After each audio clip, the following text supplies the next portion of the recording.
Friends, आज मैं आपके लिए लेकर आया हूँ क्लास 12 लेसन 3 ए फादर्स लेटर का नया वीडियो। जैसा कि आपको पता है, हम अपने चैनल के माध्यम से क्लास 9th से लेकर 12th तक की इंग्लिश को कवर कर रहे हैं। इसी क्रम में आज है हमारी क्लास 12th का लेसन 3। तो फटाफट आप मेरे चैनल को इंग्लिश विद देवराज आर्य को सब्सक्राइब कीजिए, वीडियो को लाइक कीजिए और ज़्यादा से ज़्यादा शेयर कीजिए। तो बिना देर किए स्टार्ट करते हैं क्लास 12 लेसन 3 फादर्स लेटर। देख रहे हैं आप, इसके जो लेखक हैं वो विलियम हैजलिट हैं। विलियम हैजलिट का जो फोटो इस प्रकार है। विलियम हैजलिट जो है अपने बच्चे को एक पत्र लिख रहे हैं और इस पार्ट को उन्होंने नाम दिया है कि एक पिता का पत्र एक बच्चे के नाम। ठीक है, यानी एक बच्चे को कितनी ज़रूरत होती है अपने पिता की एडवाइस की, वो इस लेसन के माध्यम से हम देखेंगे। और आप एक स्टूडेंट बनकर इस लेसन के थ्रू बहुत सारी सीख ले सकते हैं। जब भी आप कभी नए स्कूल में जाएंगे, नई जगह पर पढ़ने के लिए जाएंगे, तो वहाँ पर ये लेसन आपको बहुत मदद करेगा। तो देख रहे हैं आप, आपके सामने है ए फादर्स लेटर। तो यहाँ पर आप देख रहे हैं ये जो पिता है ये अपने बच्चे को, है ना, यानी ये जो पिताजी हैं ये अपने बच्चे को एडवाइस दे रहे हैं। क्या एडवाइस दे रहे हैं? उनको पत्र लिखकर बच्चे को एडवाइस दी है। यहाँ पर लड़का जो है पत्र पढ़ रहा है। तो स्टार्ट करते हैं। At what stage does a child need the parents advice the most? किस स्टेज पर, किस अवस्था में एक बच्चे को अपने माता पिता की एडवाइस की सबसे ज़्यादा आवश्यकता होती है? तो आपकी राय में भी जब भी कभी हम किसी नई जगह पर जाते हैं, नए स्थान पर जाते हैं, है ना, नए विद्यालय, नए हॉस्टल, नई कंपनी, कहीं भी जाते हैं, तो हम अपने माता पिता की एडवाइस को बहुत याद करते हैं कि उन्होंने हमको ये कहा था, वो कहा था, ऐसी बातें हम करते हैं। और वो सीख उनकी जो रहती है वो हमें हमेशा जीवन भर काम देती है। तो स्टार्ट करते हैं। विलियम हैजलिट अपने बच्चे को पत्र के माध्यम से बहुत सारी सीख दे रहे हैं। ये पूरे लेसन में हम पढ़ रहे हैं। माई डियर लिटिल फेलो, मेरे प्यारे पुत्र, you are now going to settle at school. अब तुम स्कूल में सेटल होने के लिए जा रहे हो। एंड मैं consider this as your first entrance into the world. और मेरे हिसाब से मेरा ये मानना है कि यहाँ दुनिया के साथ तुम्हारा पहला संपर्क होगा, यानी तुम दुनिया में प्रवेश करने के लिए पहला कदम है तुम्हारा। As my health is so indifferent. Indifferent का अर्थ होता है ज़्यादा ठीक नहीं, जैसे कि मेरा स्वास्थ्य भी ठीक नहीं रहता है। And I may not be with you long, और मैं भी तुम्हारे साथ ज़्यादा समय नहीं रह सकूँगा। I wish to leave you some advice the best I can. तो मैं तुम्हारे लिए कुछ एडवाइस छोड़कर जाना चाहता हूँ, जितनी अच्छी मैं तुमको दे सकता हूँ। For your conduct in life, आपके जीवन में, आपके व्यवहार को सुधारने में, आपके चरित्र को सुधारने में वो आपको बहुत ही मदद करेगी। Both that it may be of use to you and as something to remember me by. वो दोनों चीज़ करेंगी। एक तो वो तुम्हारे लिए उपयोगी रहेगी तुम्हारे जीवन में, और दूसरी वो कि उनके माध्यम से तुम मुझे रिमेंबर मी बाई, उसके आधार पर तुम मुझे याद भी रखोगे। I may at least be able to caution you against my own errors if nothing else.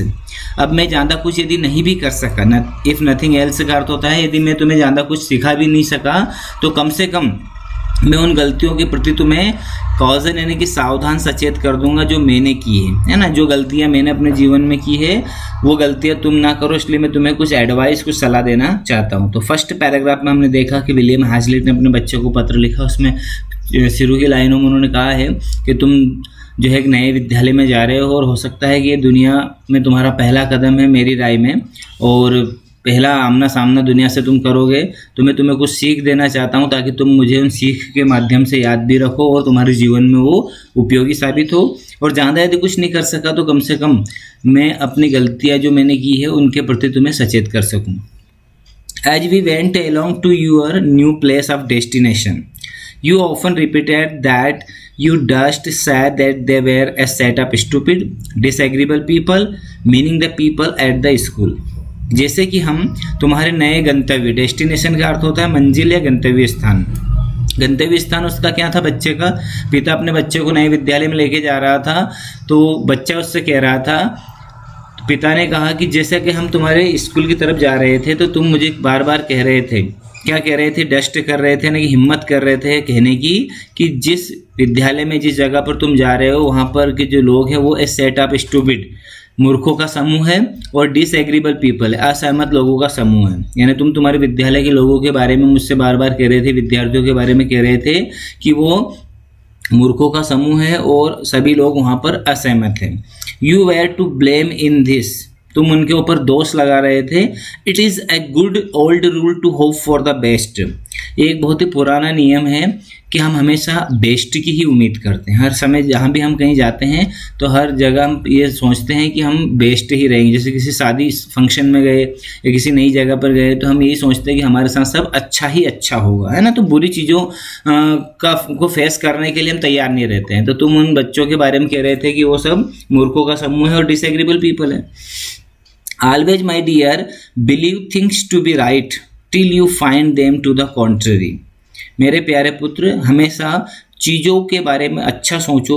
कब तक अच्छा सोचो? जब तक कि वो तुम्हारे विपरीत ना हो, है ना, कॉन्ट्ररी ना हो। कॉन्ट्ररी का अर्थ होता है विपरीत। And even then instead of, और इसके बाद भी, इंस्टीड ऑफ का अर्थ होता है इसके बावजूद, irritating yourself against them, यानी कि उन चीज़ों के खिलाफ अपने आप को इरिटेट मत करो, है ना, उनसे चिढ़ो मत। इंडिवर, प्रयत्न करो, to put up with them as well as you can, यानी कि तुम परिश्रम करो और उन्हें जितना पुटअप कर सको उतना करने की कोशिश करो। पुटअप का अर्थ होता है कि उनके साथ जितना सामंजस्य पैदा कर सको उतना करने की कोशिश करो।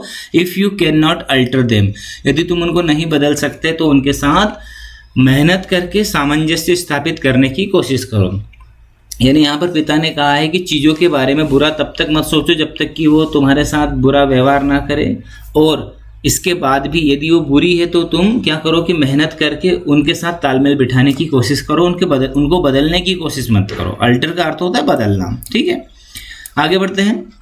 You said you were sure you should not like the school where you were going, तुमने कहा था कि तुम आश्वस्त हो कि तुम जिस विद्यालय में जा रहे हो विद्यालय अच्छा नहीं है। दिस वॉज रॉन्ग, यह गलत था। What you mean to was that you did not like to leave home, इसका मतलब यह है कि तुम घर छोड़ना नहीं चाहते हो।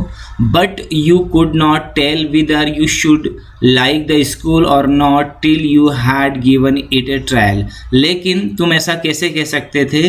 तुम्हें क्या चाहिए? यदि तुम जब तक स्कूल को ट्रायल ना दो, स्कूल के साथ यदि थोड़े दिन ना बिताओ, उसके पहले तुम ऐसा कैसे कह सकते हैं कि स्कूल अच्छा है या ख़राब है? उसको कम से कम एक ट्रायल तो दो। अदरवाइज, अन्यथा you are saying that you should not like it was determining that you would not like it, अन्यथा तुम्हारा ऐसा कहना कि तुम उसको वो तुम्हें पसंद नहीं आएगा, इसका मतलब ये है कि तुम वाकई में उसको पसंद नहीं करोगे। Never anticipate evils, anticipate evils का अर्थ होता है कभी भी बुराई की उम्मीद मत करो। और because you can not have things exactly as you wish make them out worse than they are through mere spite and wilfulness. Never anticipate evils, कभी भी बुराई की उम्मीद मत करो, क्योंकि चीज़ें जैसी हैं वैसी रहेंगी, तुम तुम्हारे हिसाब से चीज़ों को नहीं कर सकते, यानी कि आप जैसा चाहते हैं वैसी चीज़ें नहीं हो सकती, है ना। और make them out worse than they are through mere spite and wilfulness, और उनको क्या बिना ईर्ष्या के, बिना अपनी ज़्यादा काल्पनिक इच्छाओं के जो है उनके साथ सामंजस्य पैदा करने की कोशिश करो। यानी यहाँ पर इन लाइनों में लेखक ने कहा है कि बुराई की उम्मीद मत करो और चीज़ें जैसी हैं वैसी रहेंगी, तुम्हारे हिसाब से कोई भी चीज़ नहीं हो सकती। तुम चाहो कि मैं स्कूल में जाऊं और सभी तुम्हारे साथ में जो है एक दिन में ही घुल मिल जाए, ऐसा नहीं हो सकता है। चीज़ों को बिना ईर्ष्या और बिना अपनी ज़्यादा काल्पनिक इच्छाओं के जो है सामंजस्य पैदा करने की उनके साथ कोशिश करो। आगे बढ़ते हैं। You seemed at first to take no notice of your schoolfellows or rather to set yourself against them because they were stranger to you.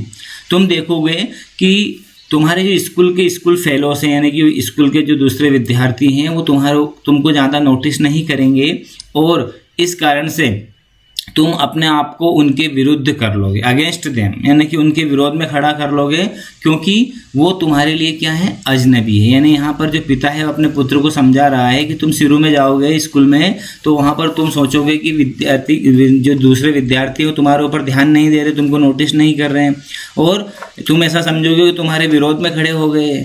क्यों ऐसा लगेगा तुमको? क्योंकि वो तुम्हारे लिए स्ट्रेंजर है, यानी कि अजनबी है। They knew as little of you as you did of them, वो भी तुम्हारे बारे में उतना ही जानते हैं जितना कि तुम उनके बारे में जानते हो। So this would have been a reason for their keeping aloof from you as well. इसी कारण से तुम अपने आप को वहाँ पर अलूफ यानी कि अकेला एकांत महसूस करोगे। Which you would have felt as a hardship, जिसके कारण तुम्हें कुछ कठोरता का सामना करना पड़ेगा। तुम्हें ये चीज़ हार्डशिप लगेगी, मुश्किल लगेगी कि ये मेरे साथ इतने जो है फेमिलियर क्यों नहीं हो रहे हैं। इसके पीछे कारण दिया था कि वो भी तुम्हारे लिए अजनबी है, तुम भी उनके लिए अजनबी हो, वो भी तुम्हारे बारे में उतना ही जानते जितना कि तुम उनके बारे में जानते हो, है ना। तो ऐसा तुमको महसूस होगा, लेकिन इस चीज़ को आपको मैंने जो सीख दी इसके माध्यम से पहचाना है। Learn never to conceive a prejudice against others because you know nothing of them। Learn never, सीखो कभी भी किसी को पहले से ही पूर्वानुमान नहीं लगाना, है ना। किसी के बारे में पूर्वानुमान नहीं लगाना, प्रिजुडाइज नहीं करना। क्यों? क्योंकि तुम उनके बारे में कुछ भी नहीं जानते हो। इट इज़ बैड रीजनिंग, ये बहुत ही बुरा कारण है। And makes enemies of half the world, और आधी दुनिया को तुम्हारा शत्रु बना लेगा। Do not think ill of them, तब तक उनके बारे में बुरा मत सोचो। Till they behave ill to you, जब तक कि वो तुम्हारे साथ बुरा व्यवहार ना करें। And then strive to avoid the fault which you see in them, और इसके बाद भी उनके अंदर जो भी फॉल्ट, जो भी दोष तुम देखते हो, उसको अवॉइड करने की कोशिश करना। This will disarm their hostility sooner than pique resentment or complaint. इसके माध्यम से तुम उनकी शत्रुता समाप्त कर सकते हो।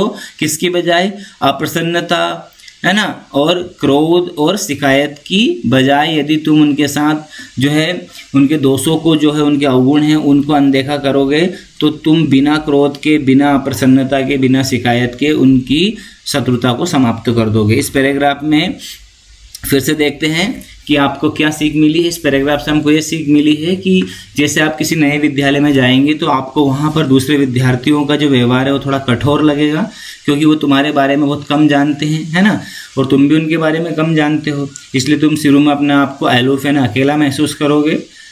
इसके बाद में जो पिता है वो अपने बच्चे को कहता है कि किसी के बारे में पहले से ही प्रिजुडाइज मत करना, उसको पूर्वानुमान मत लगाना, क्योंकि तुम उनके बारे में कुछ भी नहीं जानते हो। यदि तुम पहले से ही किसी के बारे में सोच लोगे कि ये व्यक्ति बुरा है ना, ये मेरा शत्रु है, तो इससे तुम आधी दुनिया को अपना दुश्मन बना लोगे। और किसी भी चीज़ को, किसी भी व्यक्ति को तब तक बुरा मत मानो जब तक कि वो तुम्हारे साथ बुरा व्यवहार ना करे। और इसके बाद भी उसके अंदर जो फॉल्ट, जो अवगुण हैं, उनको अवॉइड करने की कोशिश करना। इस सीख के कारण तुम उनकी शत्रुता को समाप्त कर दोगे। किसकी बजाय? अप्रसन्नता, है ना, क्रोध और शिकायत की बजाय यदि तुम उनके अवगुणों को अनदेखा कर दोगे तो तुम उनके साथ दोस्ताना व्यवहार कर सकोगे, उनके मित्र बन सकोगे। ठीक है। I thought you were disposed to criticise the dress of some of the boys as not so good as your own. मैंने सोचा कि तुम क्रिटिसाइज कर रहे थे, क्रिटिसाइज यानी कि आलोचना कर रहे थे, है ना, उनका, कि जो बहुत सारे लड़के ऐसे थे कि उनकी ड्रेस इतनी अच्छी नहीं थी जितनी कि तुमने खुद अच्छी ड्रेस पहनी थी, है ना, अच्छे कपड़े पहने थे, दूसरे बच्चों ने अच्छे कपड़े नहीं पहने थे और तुम उनको क्रिटिसाइज कर रहे थे। तो पिता आगे कहते हैं कि never despise anyone for anything that he can not help. कभी किसी का डिस्पाइस यानी तिरस्कार मत करो किसी भी चीज़ के लिए जो वो नहीं कर सकता है। List of all for his poverty, और कम से कम उसकी गरीबी के लिए तो उसका तिरस्कार कभी मत करो, है ना। यहाँ पर बहुत सारी सीख एक पिता अपने बच्चों को दे रहा है कि तुम्हें नए विद्यालय में किस प्रकार सामंजस्य स्थापित करना है, किस प्रकार से अपने आप को उन सभी के बीच में जो है उन सभी को अपना बना के रखना है, और उनका मित्र बन के कैसे रह सकते हो। शुरू में आपको बहुत दिक्कत आएंगी, लेकिन आपको क्या करना क्या नहीं करना, बहुत अच्छी सीख यहाँ पर एक पिता अपने पुत्र को दे रहा है। तो आज के वीडियो में इतना ही, है ना। आप यदि मेरे चैनल पर नए हैं तो please English with Devraj Arya channel को सब्सक्राइब कीजिए, वीडियो को लाइक कीजिए, ज़्यादा से ज़्यादा शेयर कीजिए। अगले वीडियो में हम इस लेसन को पूरा करेंगे। तब तक के लिए थैंक यू वेरी मच।